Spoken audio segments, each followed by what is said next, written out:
नमस्कार दोस्तों, आज मैं आप सभी के समक्ष ग्यारस माता की कहानी प्रस्तुत कर रही हूँ। आइए शुरू करते हैं। एक बार एक राजा की दो बेटियाँ थीं। छोटी बेटी एकादशी माता का व्रत किया करती थी। हर कोई छोटी बेटी की प्रशंसा करता था और बड़ी बहन छोटी बहन से ईर्ष्या करती थी। पड़ोसी राजा के बेटे को छोटी बेटी पसंद आ गई। यह देखकर बड़ी बहन बहुत क्रोधित हो गई और अपनी छोटी बहन को मारने की कोशिश करने लगी। एक बार उसने लड्डू में जहर मिलाकर छोटी बहन को खिलाने की कोशिश की। एक बार उसने मटके में जहरीला सांप रखकर छोटी बहन के कमरे में रख दिया। एक बार उसने छोटी बहन को पनघट और पानी भरने के लिए ले जाकर धोखे से कुएं में धक्का दे दिया, परंतु हर बार ग्यारस माता उसे बचा लेती थी क्योंकि वह ग्यारस माता की परम भक्त थी। बड़ी बहन बहुत परेशान हो गई कि छोटी बहन किसी भी तरह नहीं मरती। एक दिन वह अपनी छोटी बहन से बोली, मेरी प्यारी बहन, भगवान ने हमें सबकी मृत्यु किसी न किसी रूप में लिखी होती है, पर क्या तुम्हें पता है कि तुम्हारी मृत्यु कैसे होगी? छोटी बहन बहुत सीधी थी। उसने कहा, मेरे पालतू तोते के गले में जो हार है, मेरी जान उसमें अटकी हुई है। यदि कोई मेरे तोते को मारकर उसके गले का हार पहन ले तो मेरी मृत्यु हो जाएगी, और जब वह उस हार को उतार देगा तो मैं जीवित हो जाऊंगी। उस रात छोटी बहन अपने पिता के पास गई और बोली, पिताजी, मुझे शक है कि यदि मैं मर जाऊं तो मुझे जलाने की बजाय मेरी लाश को हमारे पुराने महल में एक खाट पर सुला देना। पिताजी बोले, प्यारी बेटी, तू ऐसा क्यों बोल रही हो? 2 दिन बाद तो तेरी शादी है।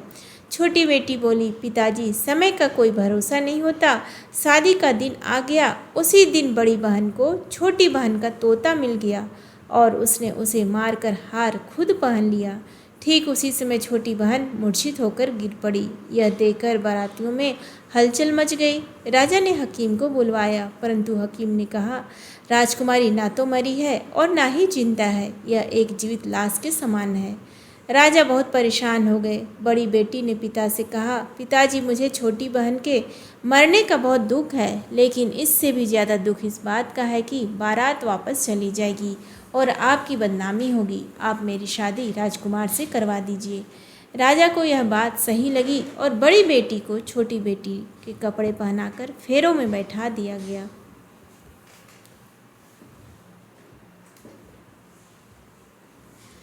लेकिन राजकुमार ने मना कर दिया और कहा, यह मेरी पत्नी नहीं है। मेरी पत्नी जब बोलती है तो उसके मुंह से फूल झड़ते हैं।